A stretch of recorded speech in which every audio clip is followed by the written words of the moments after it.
Internet serão muito bem-vindos, muito bem-vindos. Então, é, nós falamos hoje sobre o julgamento dos séculos diante do tribunal divino, né? Nós falamos hoje sobre esse aspecto do julgamento, por quê? Porque nessa série que eu fiz aqui aos domingos, né? Irmã Maura, bem-vinda, boa noite, tudo bem? Nesta série que nós vimos até aqui, o que nós vimos até aqui? Nós vimos que as profecias bíblicas, elas se cumpriram com uma tremenda exatidão e elas estão se cumprindo também de acordo com o desenvolvimento da história no mundo. Então a gente não pode negar que aquilo que está na Bíblia e as profecias ali descritas, elas estão se cumprindo, elas têm o seu papel preponderante na igreja nos dias atuais, né? E elas são fidedignas.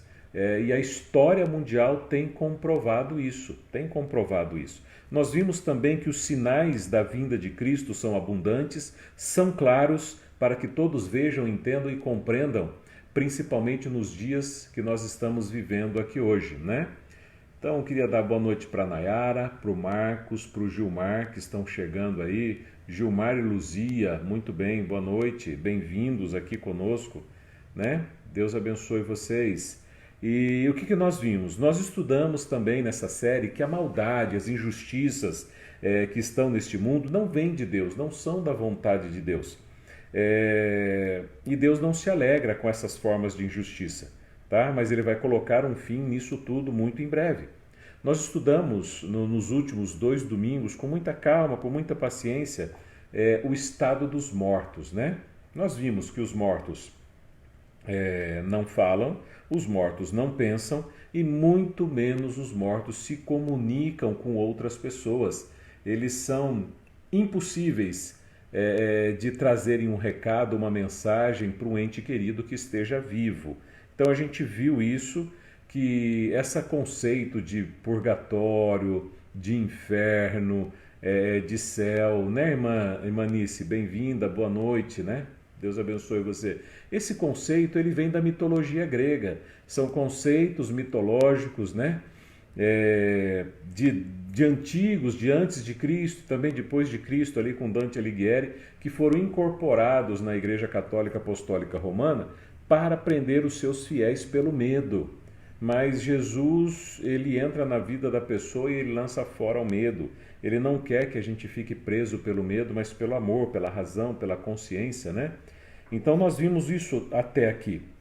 Nós vimos também que quando Cristo Jesus voltar, os mortos em Cristo vão ressuscitar primeiro. Depois os vivos em Cristo serão transformados num piscar de olhos. E este grupo será levado para o céu. Enquanto esse grupo é levado para o céu, um outro grupo continuará aqui na terra. Os mortos que morreram sem Cristo continuarão mortos, e os que estiverem vivos sem Cristo morrerão, naquele momento, fulminados pela glória de Deus, porque mantiveram o pecado enraizado em seus corações, né? E aí então, irmã Cláudia, Claudelice, irmã Elza, boa noite, bem-vindas, Deus abençoe vocês. E esse grupo que manteve o pecado no coração serão fulminados pela glória de Deus, né? E eles permanecerão mortos aqui na terra. E aqueles que foram para o céu, né, irmã Josilene? Aqueles que foram para o céu, que entregaram a vida a Cristo Jesus, que tiveram ali a sua vida, seu sangue, né? Seus pecados lavados, purificados pelo sangue do Cordeiro. Aqueles que desceram as águas batismais, igual Juliana e a Glácia nesse sábado, né? E o Lucas. Então eles têm um nome escrito no livro da vida e vão para o céu. E ficarão com Cristo por 1000 anos. 1000 anos. E aí então, o que faremos nesses 1000 anos? Faremos parte de uma fase do juízo. E a gente vai falar disso hoje, né? Esse conceito do juízo. Nós vamos descobrir como será esse julgamento e qual é o código que será usado, né? Que lei será usada nesse tribunal, né? Boa noite, irmã Ruth, bem-vinda. Você colocou ali algum agradecimento? Você colocou ali, né, Tiago, bem-vindo, algum pedido de oração, igual a irmã Estael colocou ali? Então, queridos, no finalzinho eu vou ler todos eles, vou orar e vou ali orar por cada um dos seus pedidos, mas antes que a gente comece o nosso tema, nós vamos fazer aqui uma oração a Deus. Nós estávamos só dando um panorama aqui, só passando aqui por alto tudo aquilo que nós vimos, tudo aquilo que nós já estudamos aqui, e então agora nós vamos orar para entrar no tema e pedir a bênção de Deus e a direção de Deus para esse estudo que nós vamos fazer hoje, tá bom? Querido, antes da oração, eu queria pedir para você, esse tema é um tema assim muito importante, viu? Um tema bem importante para aquelas pessoas que ainda não têm um conhecimento muito solidificado na Bíblia. Então compartilha esse vídeo aí, cria aí uma sala de vídeo, chame os seus amigos, convide as pessoas, incluam as pessoas aí neste acesso a esta mensagem, porque vai valer a pena, sabe? Vai valer a pena a informação bíblica que nós vamos estudar, que nós vamos discorrer aqui hoje, tá bom? Peço essa gentileza para você, não por quantidade de compartilhamento, não por quantidade de visualizações. Isso daqui, a única disputa que nós fazemos é a disputa para o céu. Nós corremos, né, essa corrida em direção ao céu e nós precisamos, queridos, nos desvencilhar de todo o peso do pecado para poder ter um encontro especial com Cristo Jesus.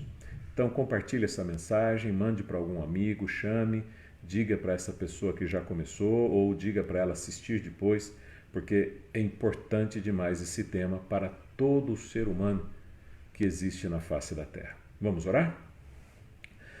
Santo e amado Deus, nós agradecemos muito, Pai, porque pelo que o Senhor tem feito por cada um de nós. Nós agradecemos, Senhor, por tudo aquilo que o Senhor tem nos dado, pela proteção, pelo alimento, pela vida, pela saúde, pelo abrigo, pela proteção do sol, da chuva e do frio, que é o nosso lar. E nós glorificamos, Pai, o Teu santo nome por tudo aquilo que o Senhor tem feito em nossas vidas. Tem cuidado dos Teus filhos, dos nossos irmãos, e assim, ó Deus, nos ajudando a manter a nossa vida e o nosso coração motivado para espalhar a mensagem do advento ao mundo.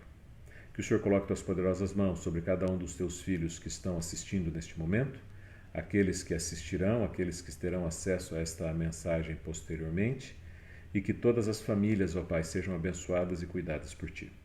Nos dê, Senhor, a Tua paz e a Tua direção, ajude-nos na compreensão da Tua palavra. Nós oramos agradecidos em nome de Jesus. Amém. Amém? Muito bem, vamos lá então, né? O tema de hoje, então, é para nós descobrirmos como será esse julgamento que ocorrerá no céu.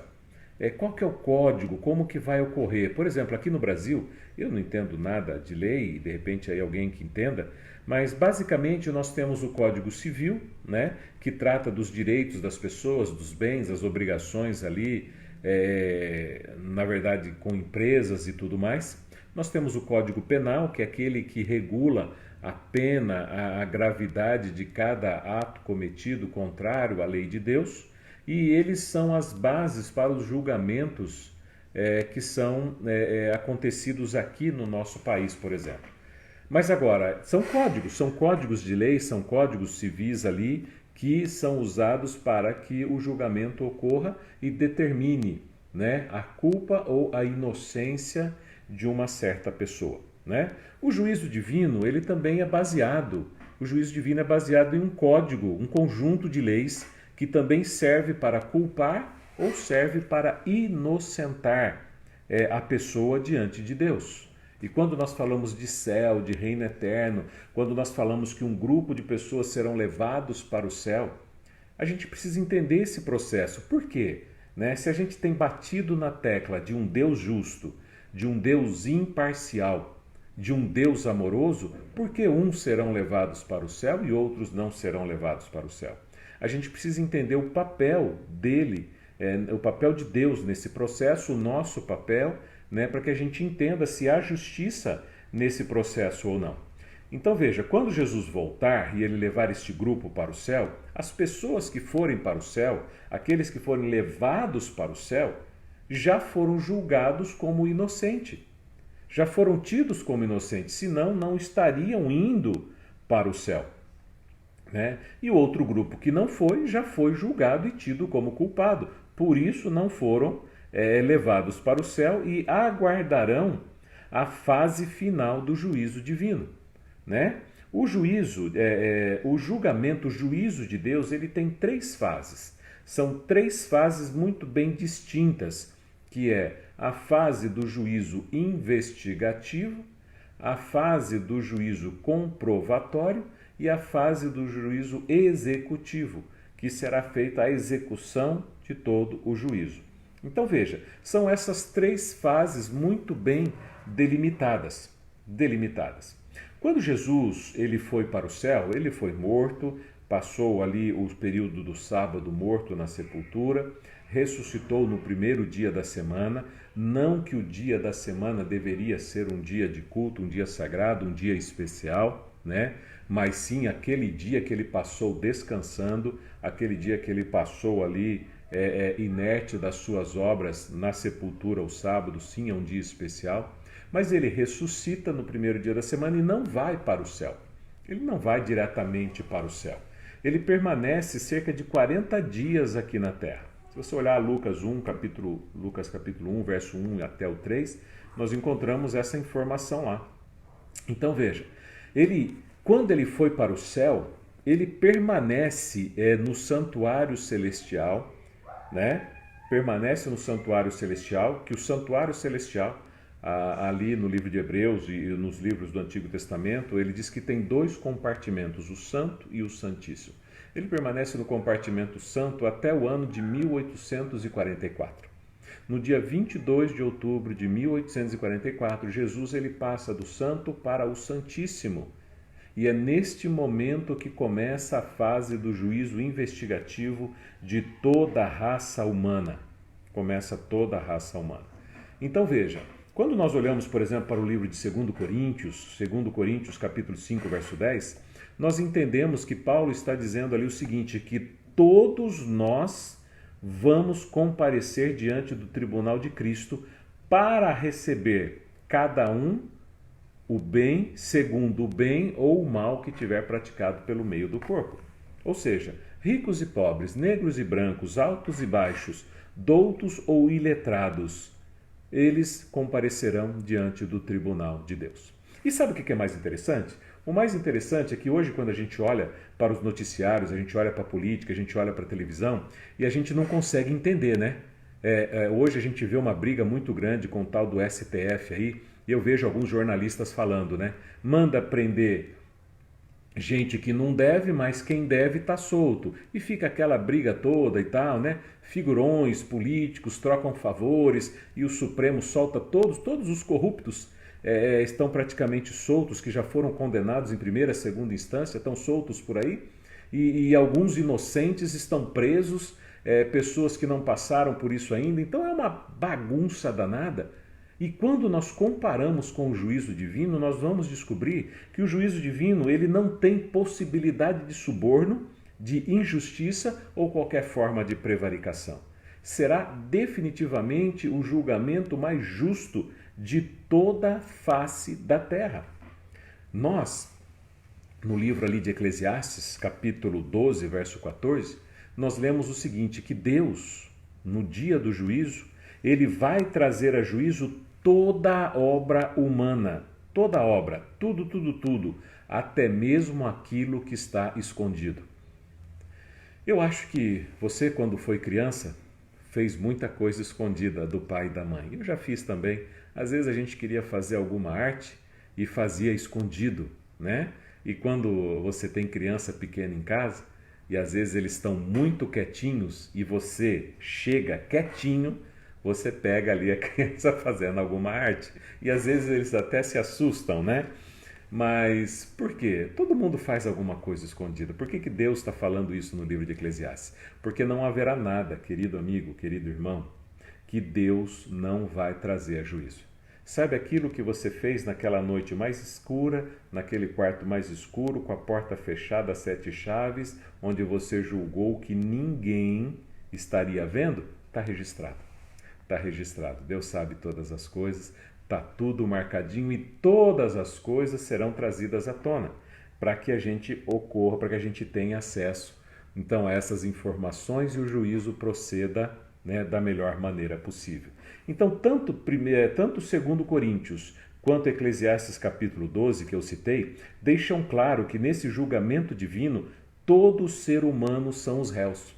Nesse processo de julgamento, quem são os réus? Todo ser humano, eu e você, nós somos os réus deste julgamento, né? E Deus, ele vai trazer a juízo todas as coisas. E Deus mesmo, ele será o juiz. Então veja, todo tribunal, ele precisa de alguns elementos para estabelecer um julgamento. E quando nós estabelecemos o julgamento, nós temos ali, por exemplo, o juiz. O juiz, ele é determinado. No julgamento divino, Deus, ele é o juiz. E quem será o advogado, né? Quem será o advogado? Vamos ver na palavra de Deus quem será o advogado. Se você está aí com a sua Bíblia, em 1 João, um pouquinho antes do livro do Apocalipse, você vai encontrar ali 1 João e 2ª Epístola, né, de João. Você vai ver ali quem será o advogado nesse processo todo, né? Capítulo 2, verso 1. Capítulo 2, verso 1, diz assim: Filhinhos, estas coisas eu vos escrevo para que não pequeis. E se alguém pecar, o que é o pecado? Né? O que é o pecado? Pecado, segundo 1 João capítulo 4, verso 5, né? É a transgressão da lei de Deus. Se alguém pecar, temos advogado junto ao Pai, Jesus Cristo, o justo. Então veja, Jesus, ele será o nosso advogado. Mas então veja, todo tribunal ele é constituído do juiz, do réu, que sou eu e você, aquele que está sendo julgado no processo. Ele tem o advogado de defesa e tem o advogado de acusação, o promotor que vai acusar todas as pessoas. Avance um pouquinho na sua Bíblia, até o livro de capítulo 12 de Apocalipse. Apocalipse capítulo 12 do livro do Apocalipse, nós encontramos ali o seguinte, capítulo 12, verso 9 em diante. Dá uma olhada nesse texto para você ver. Capítulo 12, verso 9 de diante diz assim: E foi precipitado o grande dragão, a antiga serpente, chamada Diabo e Satanás, que engana todo mundo. Ele foi precipitado na terra e os seus anjos foram lançados com ele. Ou seja, aqui na terra, Satanás e os seus anjos, uma diabada tremenda, tudo espalhado por aí, tentando a vida das pessoas, né? E o verso 10 diz o seguinte: Eu ouvi uma grande voz no céu que dizia: Agora é chegada a salvação, a força, o reino, o poder de Cristo Jesus, porque já o acusador de nossos irmãos é derrubado, o qual diante do nosso Deus os acusava de dia e de noite. Então, o promotor de acusação também é identificado pela palavra de Deus. Jesus, ele é o advogado de acusação, promotor de acusação é o diabo, que acusa você de dia e de noite, né? Jesus, Deus, ele é o juiz. Eu e você, nós somos os réus deste processo, mas não termina por aí. Agora também nós precisamos entender o código, né? Qual é o código que será? Já aqui no Brasil usamos ali o Código Penal para poder determinar a transgressão, o tipo de transgressão e a penalidade e a forma da aplicação da pena, as leis que foram transgredidas para se infligir a culpa, Deus também tem um código para isso. E nós vamos descobrir ele aqui agora no livro de Tiago, né? Qual que é o código que nós vamos usar aqui? Tiago capítulo 2, verso 12. Dá uma olhada na sua Bíblia aí, Tiago, capítulo 2, verso 12. E diz assim: Assim falai e assim procedei, como devendo ser julgados pela lei da liberdade. Então, ou seja, nós seremos julgados por uma lei que aqui Tiago está dizendo que é uma lei da liberdade. Sim, a lei, ao contrário de que muitos pensam, diz que nos escraviza. Não, a lei nos dá liberdade para agir. A lei, ela permite com que eu e você possamos agir desta ou daquela maneira. Mas que lei é essa? Que lei da liberdade é essa que Tiago está falando? A Bíblia também responde. A Bíblia está dizendo para mim e para você. Porque veja, capítulo 2, verso 10. É só a gente voltar um pouquinho. Capítulo 2, verso 10. Por quê? Qualquer pessoa que guardar toda a lei, que lei? Ainda não respondeu qual é a lei, né? Mas vamos acompanhando aqui. E tropeçar em um só ponto, tornou-se culpado de todos. Por quê? Aquele que disse, não cometerás adultério, também disse, não matarás. Se tu, pois, não comete adultério, mas mata, está feito transgressor da lei. Aqui está simples, não é? Se você parar para imaginar, Tiago já está dizendo que lei é essa. Qual é a lei de Deus, né, que diz não cometerás adultério e a lei que diz não matarás? É a mesma lei descrita no livro de Êxodo, conhecida como os 10 mandamentos. Os 10 mandamentos serão o código de ética, o código de conduta que será usada por Deus para o juízo, para o julgamento, né? Então veja, Deus ele está deixando claro ali que, olha, se você guarda quase toda a lei, mas tropeça em um ponto, você se torna transgressor, né? Você se torna transgressor. Não é porque eu não mato, não é porque eu não roubo, não é porque eu não sonego impostos, né? Mas que eu faço, por exemplo, né, o tráfico de drogas, que eu vou deixar de ser um contraventor. Eu sou culpado diante da lei. Ah, mas ele é um bom pai, ele é um bom marido, ele paga os impostos certinho, né? Se bem que, veja, isso não está implícito na lei. Você fala, mas a lei só tem 10 mandamentos. Mas todas as outras coisas estão interligadas com a lei. Então, por exemplo, eu citei aqui, por exemplo, olha, sonegar impostos. É crime sonegar impostos? Eu acho que é crime. Está nos 10 mandamentos? Não está. Mas com o ato de você sonegar impostos, você deixa de distribuir parte da renda com aqueles que têm menos dinheiro para a saúde, para a educação, para a segurança pública dos mais pobres, dos mais fracos. Então você está cometendo um ato contra o teu próximo, certo? Você é um político, decidiu fazer a diferença, mas se tornou corrupto, como a maioria deles são. Então você está tirando, você está ferindo o princípio de liberdade daquele que é mais fraco, que dependeria daqueles recursos. Não está nos 10 mandamentos, mas é uma infração da lei, é uma infração da lei. Entende? Então, pelo pressuposto dos 10 mandamentos, Deus saberá, entenderá como julgar cada caso, cada ato, cada palavra, cada ação, cada omissão, baseado na lei da liberdade, que é a lei que te deixa livre. Lembra que quando nós falamos da questão de quem criou o mal, por que existe o mal e por que Deus não interfere antes que o ladrão puxe o gatilho para matar um pai de família? Porque existe o princípio do livre-arbítrio. A lei está aí para ser cumprida, mas você também é livre para não cumprir esta lei. É uma lei que te dá liberdade de segui-la ou não, mas também não isenta você do juízo, se você não seguir. Ok? Então é baseado nesse pressuposto. Então veja, nós temos agora o juiz deste julgamento, nós temos os réus, que sou eu e você, nós temos o advogado de defesa, que é Jesus Cristo justo, nós temos o promotor da acusação, que é o diabo e o Satanás, né? E nós temos também o código que será usado, né? O código de ética, o código da lei que será usado, são os 10 mandamentos para pautar e para mediar o juízo. E o que mais nós temos aí?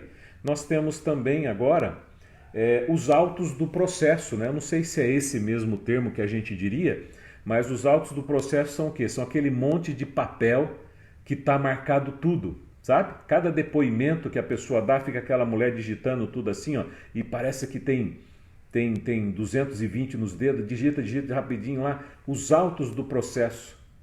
Tudo registrado ali, são os registros, o processo montado contra o réu, a favor do réu, está tudo registrado ali, que vai ser usado no juízo. Então presta atenção no seguinte, Apocalipse, nós estávamos ali em Tiago, vamos para Apocalipse. né? Capítulo 20. No livro do Apocalipse, capítulo 20, nós encontramos o seguinte. Abra sua Bíblia lá, avança um pouquinho aí de Tiago, está pertinho de Apocalipse. Apocalipse capítulo 20. Nós encontramos o seguinte texto ali. Capítulo 20, eu achei aqui, capítulo 20, deixa eu ver o verso aqui, o verso 12, capítulo 20, verso 12, né? E diz assim, o subtítulo desse trecho do capítulo 20 é o juízo final, né? E o verso 11 diz assim, e vi um grande trono branco, e quem estava sentado sobre ele, de cuja presença fugiu a terra e o céu, e não se achou lugar para eles. E vi os mortos, pequenos e grandes, que estavam diante de Deus, e abriram-se os livros, e abriu-se outro livro, que é o livro da vida, e os mortos foram julgados pelas coisas que estavam escritas nos livros, segundo as suas obras. Lembra? As obras que estão reveladas, as obras que estão escondidas, todas as obras são registradas nos livros. Vamos pensar assim de uma maneira muito simples, tá? Quando nós nascemos, nós temos o nosso nome registrado lá no cartório, né? Então, o nome é registrado no livro tal, folha tal, do cartório tal. E ali você ganha um nome, você ganha um registro, depois você ganha um RG, depois você ganha um CPF, e a sua vida, tudo aquilo começa a ser pautado pelos registros que você tem, especificamente do seu nome. Quando nós nascemos, nós ganhamos também um registro, né? Não que Deus não saiba, Deus sabe.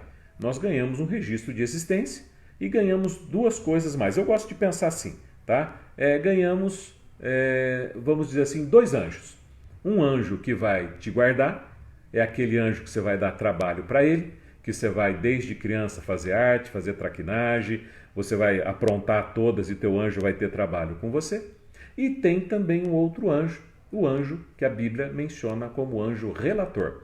É aquele anjo que relata tudo. Tudo. Estou vendo aqui na tela aqui o irmão Zinésio e o irmão Carlos Filiu. Boa noite e bem-vindo a vocês. Mas tudo que o Carlos fez hoje está relatado. Tudo que ele poderia ter feito e não fez também foi relatado. Tudo aquilo que o Zinésio fez lá escondidinho da irmã Sebastiana, né? E está relatado, o anjo sabe. Pode ser que eu não sei, pode ser que eu não saiba, pode ser que a esposa não saiba, mas está lá. São os livros que o anjo relator registra tudo que serão usados, farão parte dos autos do processo deste julgamento. E tudo vai ser trazido ali à tona. Então vamos lá. Deus, ele é o juiz, Jesus é o advogado, nós somos os réus e os anjos são o quê? As testemunhas. Peraí, os anjos são as que estava faltando a testemunha. A gente tinha tudo, né? Tinha o juiz, o advogado, o promotor, o réu, os autos do processo, todos os livros. Mas e as testemunhas? Não há um julgamento sem testemunha, né? Tem que ter testemunha, né? Então vamos lá. Mateus capítulo 18, verso 10. Mateus 18, verso 10.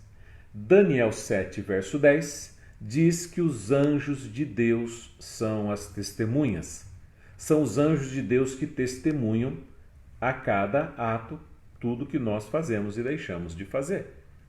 Entendeu? Não tem um texto explicitamente falando que você ganha um anjo da guarda e que você ganha um anjo relator. Mas esses três, na verdade são três textos na Bíblia que você pode marcar aí. Apocalipse 5:11, Mateus 18:10 e Daniel 7:10 diz que os anjos serão as testemunhas que farão parte deste julgamento. Então vamos lá.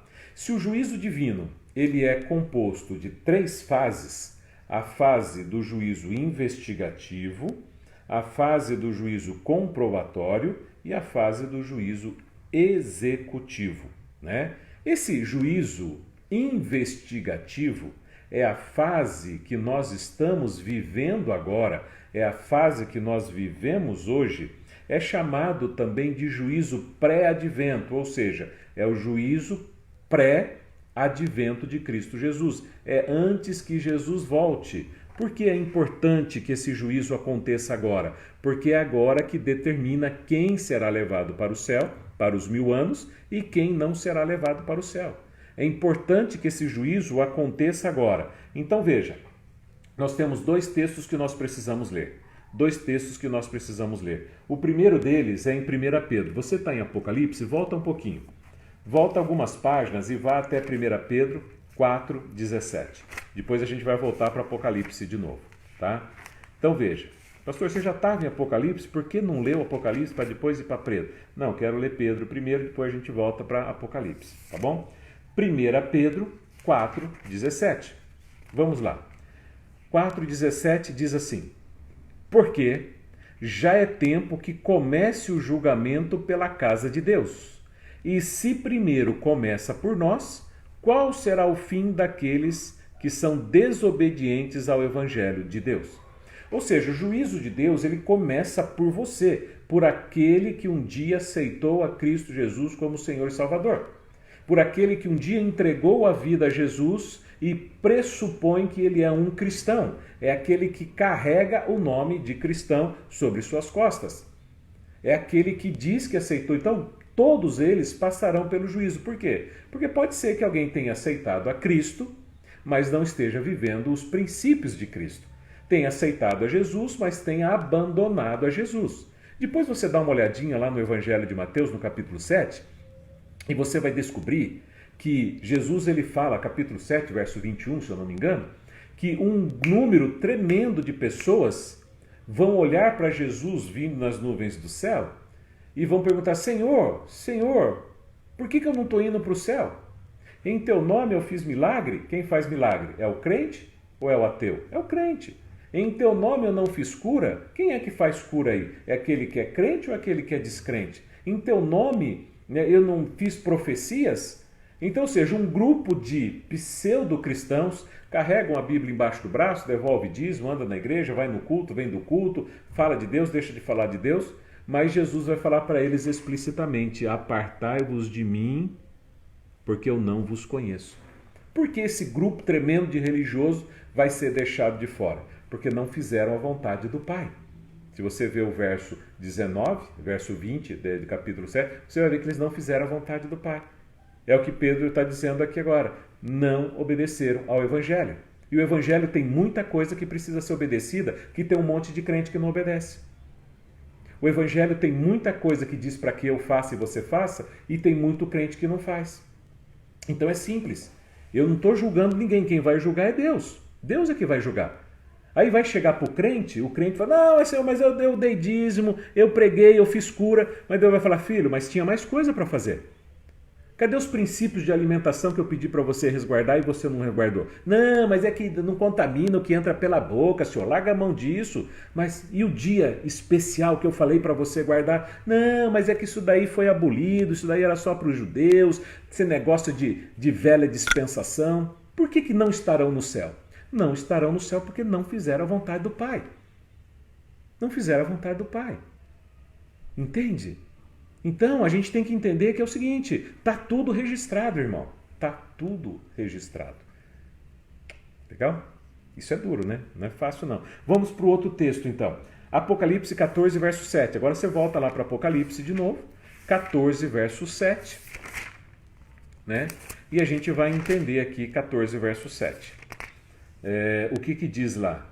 Diz assim: dizendo com grande voz: temei a Deus e dai-lhe glória, porque é vinda a hora do seu juízo, e adorai aquele que fez o céu, a terra, o mar e a fonte das águas. O que esses dois textos nos apresentam? Nesses dois textos, 1 Pedro 4,7 e Apocalipse 14,7, tem duas informações. A primeira delas é que o juízo começa pelo povo de Deus. Todos aqueles que aceitaram a Jesus como Salvador. Não estão perguntando se permaneceu ou não, se são fiéis ou não, se são obedientes ou não. Começa por todo aquele que aceitou a Jesus como Senhor e Salvador. Tá? E a segunda informação é quando o povo começa a ser julgado, que está aqui no livro de Apocalipse, né? Então aqui, temei a Deus e dai-lhe glória, porque é chegada a hora do seu juízo. E quando chegou esse juízo? Quando foi isso? Daniel 8,14, ele diz que o juízo começaria 2.300 dias, que cada dia vale um ano em profecia, né? Depois de um decreto de um rei com o nome trava-língua. Esse rei que tem um nome que trava-língua, que é difícil falar, e eu me enrolo para falar o nome desse rei, né? Está escrito lá em Daniel 9, 24 e 27, diz que em 457 a.C., o rei Artaxerxes, Artaxerxes.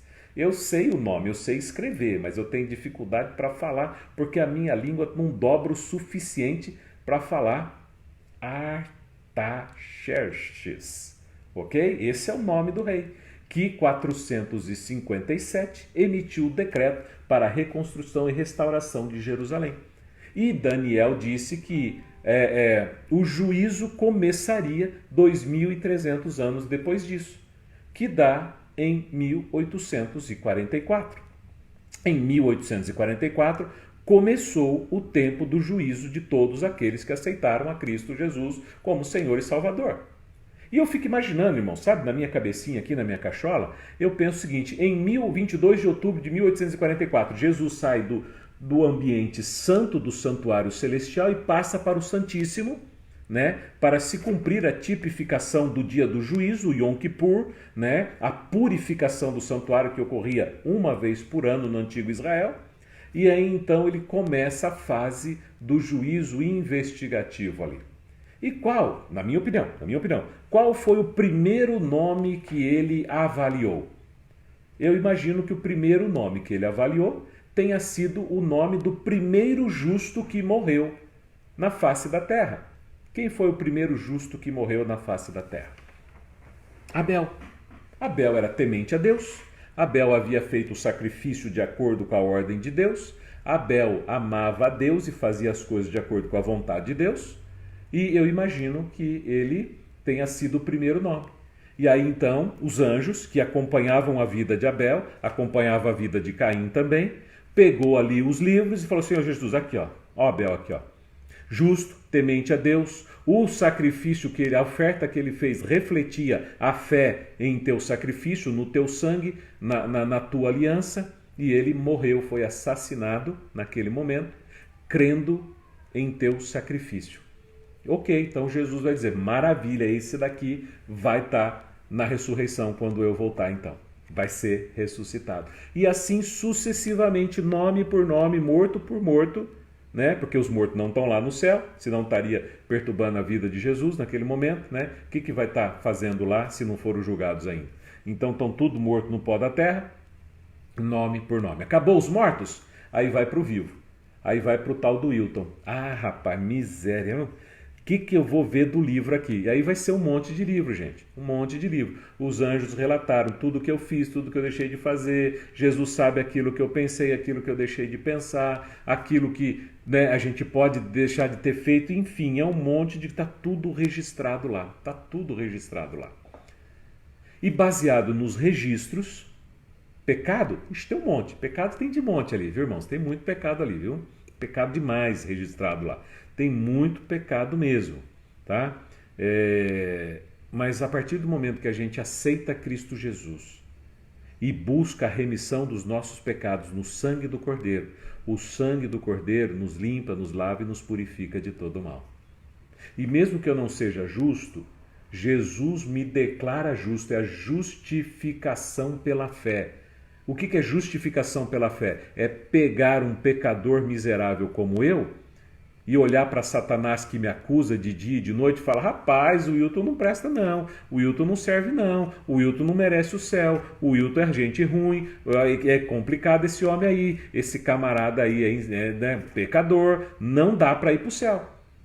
Só que o simples fato de eu confiar no sangue de Jesus, porque eu não tenho méritos em mim mesmo, eu não tenho condições de salvar a mim mesmo, eu não tenho condições de justificar a mim mesmo, eu preciso do sangue de Jesus, os méritos de Cristo Jesus pago lá no Calvário, e eu busco o sangue de Jesus para mim, para os meus pecados. Jesus fala para Satanás, para o acusador: mas está aqui, ó, ele tem todos esses pecados sim, mas aqui, tá vendo aqui, nesse momento, ele aceitou a mim o meu sangue derramado em prol dos pecados dele. Ele aceitou o preço que eu paguei e aqui ele foi justificado. E então eu estarei no céu, porque eu fui justificado pelo precioso sangue de Cristo Jesus. Entendeu como é que funciona? Então, queridos, é assim, né? Passou o primeiro nome dos mortos, agora está nos vivos, está na sua vida. Eu não sei, né? Fala assim, não, mas já passou o meu nome? Não, nosso nome ainda está em aberto, porque eu posso mudar de ideia. Eu posso mudar de ideia. Você pode mudar de ideia. Você pode ser aí, por exemplo, um cristão sincero que venha cair no futuro. Pastores caem. Pastores roubam, pastores adulteram, pastores procrastinam, anciãos, mulheres de ancião, mulheres de pastores. É possível acontecer com muita gente. É possível que alguém caia. Mas nesse processo entre cair e se levantar, ele pode ser justificado de novo. A nossa história ainda não chegou ao fim. Quando fechar a porta da graça, né? Quando fechar a porta da graça, aí sim todo caso estará decidido. Mas enquanto há graça, existe esperança. Enquanto a porta da graça estiver aberta, você e eu podemos ser transformados. Nós podemos cair sim, mas podemos nos levantar e ser justificados por Cristo Jesus novamente. Quantas vezes? Quantas vezes o Filho de Deus se levantar buscando o sangue de Cristo Jesus o restaurará.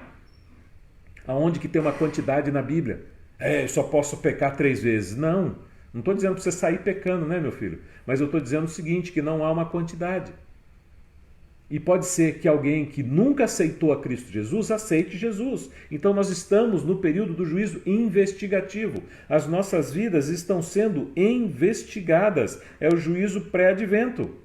Só que vai fechar a porta da graça. Jesus no santuário santíssimo, ele vai dizer, está consumado, está feito. E o livro do Apocalipse diz que a sala do santuário se enche de fumaça e ali não há mais intercessão, não há mais intercessão pelos filhos de Deus.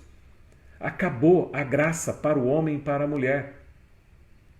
E ali Jesus está prestes a voltar. Lógico que vem uma sequência de pragas e tudo mais, não é o nosso tema de hoje. Mas daí Jesus Cristo vem e ele busca esse povo que foi encontrado justo, foi justificado pelo sangue de Jesus. São levados para o céu e ali eles permanecem por 1000 anos. E aí então é a segunda fase do juízo. A segunda fase do juízo é a fase da comprovação. Todos os que estiverem no céu foram julgados justos, estarão lá. Então, beleza, o investigativo já foi. Agora é a fase da comprovação. É a fase do momento em que eu vou estar lá no céu, se Deus assim o permitir, e eu vou começar a olhar para o lado e vou falar assim, peraí, cadê os meus amigos pastores? E o fulano e o Beltrano, por que eles não estão aqui? E tem muito marido que vai olhar em volta e falar, cadê minha mulher? Tem muita mulher que vai olhar em volta e falar, cadê meu marido? Tem muito marido que é pai e vai olhar e fala, cadê meu filho? E tem muito filho que vai falar, cadê meu pai? Cadê minha mãe? E todos vão olhar para Jesus, falar, peraí, Senhor, ele era crente, ele era da igreja, eu vi ele indo lá de vez em quando no sábado, eu vi que ele até dava dízimo, por que ele não está aqui no céu? Aí então nós vamos comprovar os motivos pelos quais fulano ou beltrano não estarão no céu. É a fase da comprovação. Nós saberemos o motivo, por 1000 anos nós estudaremos caso a caso, pessoa a pessoa, nome por nome. Nome por nome. Abra sua Bíblia em 1 Coríntios. A gente já está finalizando, viu, irmãos? 1 Coríntios, capítulo 6. Lá em 1 Coríntios tem um texto que vai nos ajudar na compreensão desse processo aqui. 1 Coríntios, capítulo 6, nós vamos ler o seguinte. 1 Coríntios, capítulo 6, verso 2. Diz assim, não sabeis vós que os santos hão de julgar o mundo? Ora, se o mundo deve ser julgado por vós, sois porventura indignos de julgar as coisas mínimas? Não sabeis vós que havemos de julgar os anjos, quanto mais as coisas pertencentes a esta vida? O que Paulo está dizendo aqui para nós? Paulo está dizendo o seguinte, que durante os 1000 anos que nós estivermos no céu, ele não está dizendo explicitamente do 1000 anos, ele está dizendo que nós vamos julgar. E quando será esse período que nós vamos julgar? Período de 1000 anos, tá? Então, nós vamos julgar também os anjos de Deus. Você sabe, queridos, e é importante salientar que o juízo de Deus, a sentença final, quando a gente vai ver daqui a pouco, né, o fogo que vai descer do céu, Não foi preparado para homens, foi preparado apenas para os anjos que caíram. Por isso que Paulo está falando que nós vamos julgar os anjos. Todos os anjos caídos serão julgados. E nós vamos comprovar, pelos autos do processo, pelas provas ali apresentadas, né? Nós vamos comprovar cada nome, o porquê que não estão no céu. Por que que eles não estão lá, né? Nós vamos ver todas as provas registradas, todas as vezes que Jesus, através do Espírito Santo, tentou falar no coração de um homem e de uma mulher, e eles rejeitaram. Eles rejeitaram. E o marido vai olhar para Jesus e vai entender que Jesus foi justo, não porque ele é mau em não ter levado sua esposa para o céu, mas ele vai ver que Jesus deu todas as oportunidades para sua esposa e a sua esposa rejeitou todas elas. O pai, ele vai ver que o seu filho não estava lá, sua filha não está lá, e ele vai entender que todas as oportunidades foram dadas, que Jesus fez de tudo possível e até mesmo impossível para alcançar aquele coração. Mas aquele coração não foi alcançado.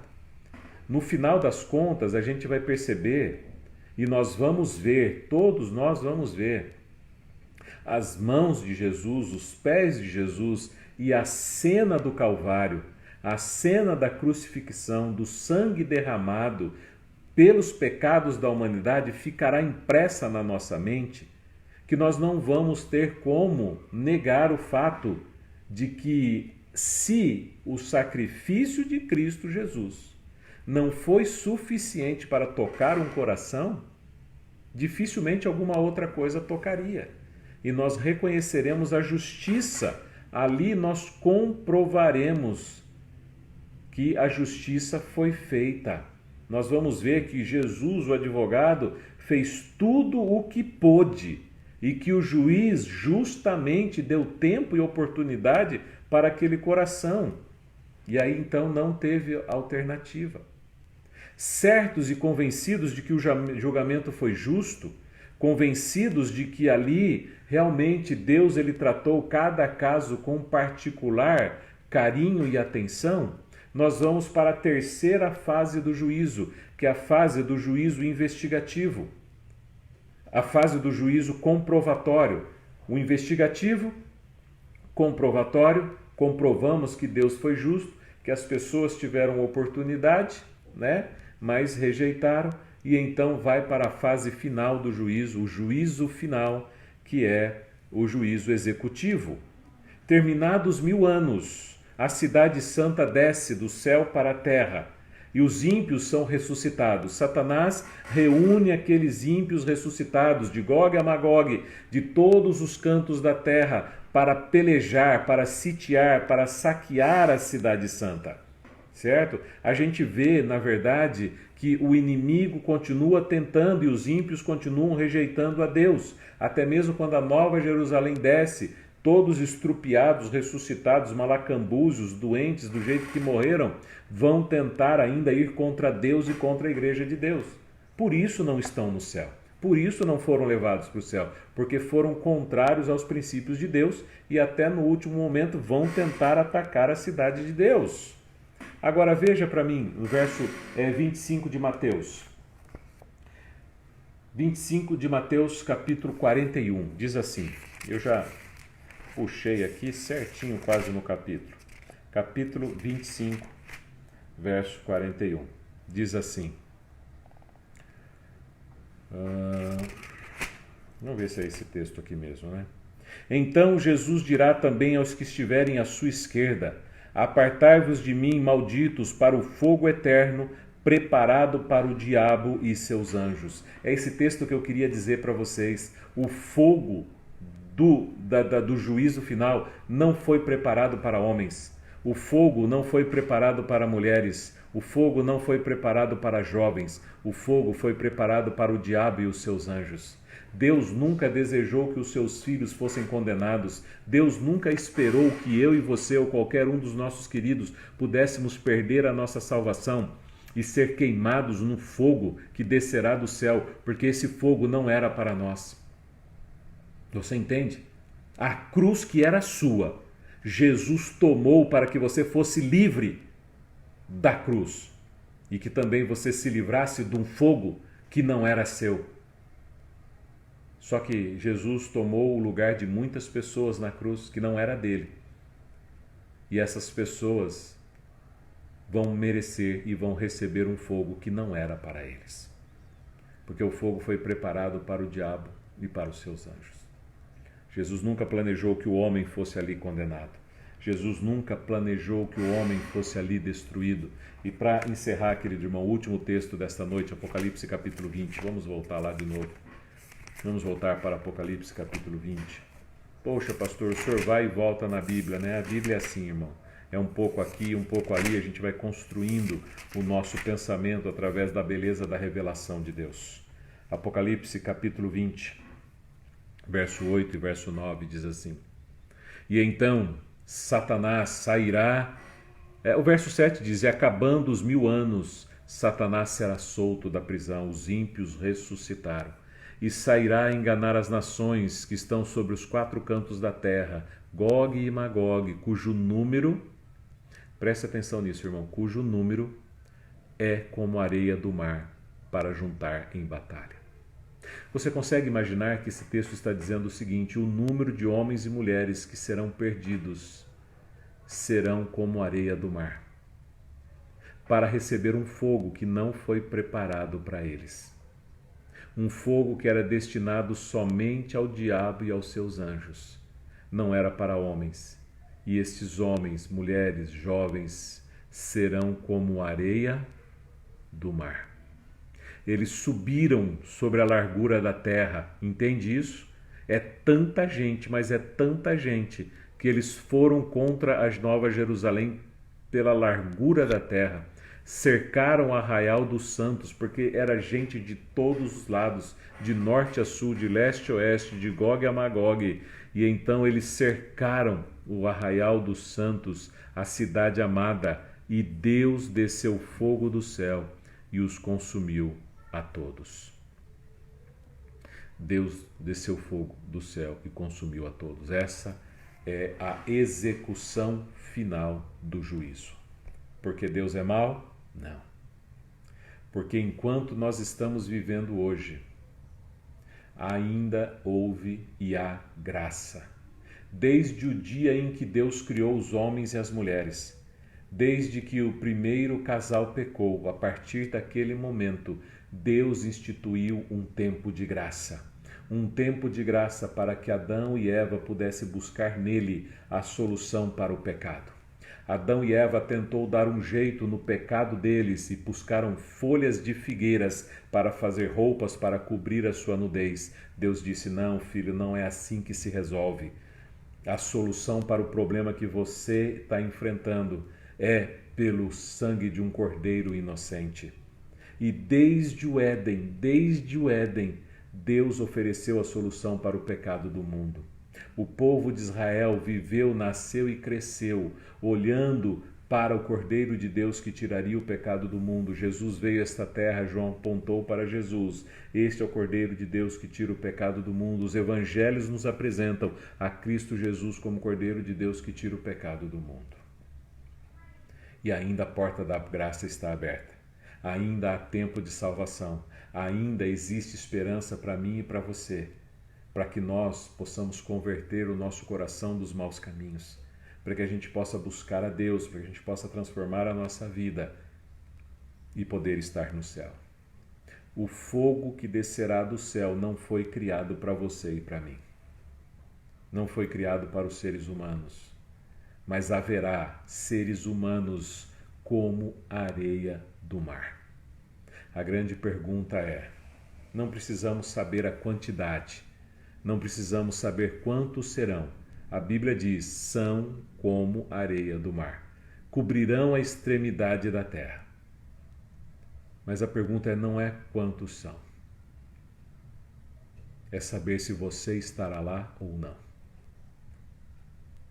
Você fará parte deste povo que tentará saquear a cidade santa? Ou você fará parte do povo que estará dentro da cidade santa? Tudo depende das escolhas. Tudo depende do livre-arbítrio que Deus te deu. Tudo depende da liberdade que Deus colocou na sua mente e no seu coração de escolher o melhor caminho. Você pode agir como Eva agiu no passado. Eu quero ser sabedora, conhecedora do bem e do mal. Eu quero fazer aquilo que agrada aos meus olhos. Eu quero aquilo que me dê entendimento. Eu quero aquilo que agrade o meu paladar. E você vai viver uma vida sendo o seu próprio Deus. Mas você não pode salvar a si mesmo. Ou você pode deixar o eu do lado, deixar os preconceitos, deixar as filosofias, deixar os mimimis, deixar todas as coisas de lado e entregar a sua vida a Cristo Jesus. Eu conheço pessoas que precisam dar um passo de fé, mas não dão. Pessoas que precisam ser batizadas novamente, ter um novo encontro com Cristo, mas por tradições não dão esse passo de fé. Por quê? Porque acham que as tradições e a forma de pensar é mais importante do que o Deus pensa. Cuidado, irmão. Isso tudo está sendo relatado e escrito nos livros. Tem gente que precisa mudar o estilo de vida. Tem gente que precisa mudar os seus pensamentos interiores. Tem gente que precisa mudar a forma com que se relaciona com a igreja e com Deus. Tudo está sendo relatado. Mas a grande questão não é para você ter medo disso. É para você saber que há um Deus no céu que está concedendo um outro Consolador à terra, para que você possa mudar o seu pensamento e o seu coração enquanto há tempo de graça, para que você faça parte do povo de Deus, para que você faça parte daquele grupo que estará na Cidade Santa, aquele que fará parte da primeira ressurreição. E você assista, você participe do julgamento de Deus, você se torne um juiz na segunda fase do juízo, para comprovar que Deus foi bom, que Deus é justo e que realmente Ele fez tudo o que era preciso fazer para que homens e mulheres pudessem estar no céu. Por que se perderão?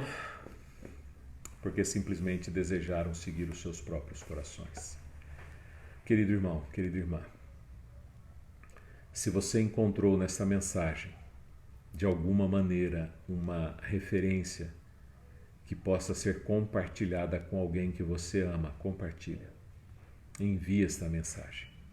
Envie para alguém que você acha importante. Compartilhe com ela, porque daqui a pouquinho a porta da graça será fechada. O Espírito Santo de Deus não agirá eternamente nesta terra. E nós teremos que lidar com as nossas decisões e as nossas escolhas. Que Deus abençoe você. Que Deus ajude você no seu cristianismo, na sua vida, a entender e a buscar a vontade de Deus nesta terra, para que você possa estar na Cidade Santa, quando ela descer do céu para a terra no juízo final. Deus abençoe você em nome de Jesus. Vamos orar? Santo e amado Deus, obrigado, Pai, porque o Senhor tem para nós uma mensagem de esperança. Embora o juízo seja uma cena que para muitos será terrível, é uma cena que para nós descreve com clareza a intenção do Senhor em salvar a humanidade. Obrigado pelas oportunidades, obrigado, Pai, pela mensagem, obrigado pela clareza das Escrituras em nos alertar.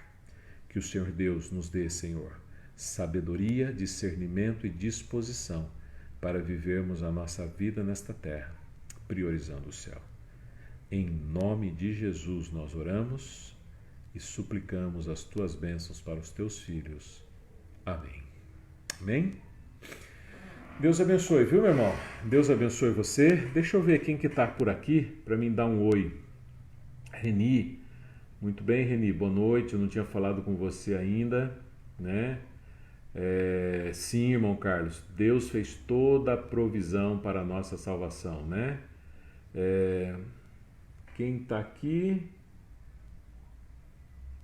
Sidmon Célia. Boa noite. Tudo bem?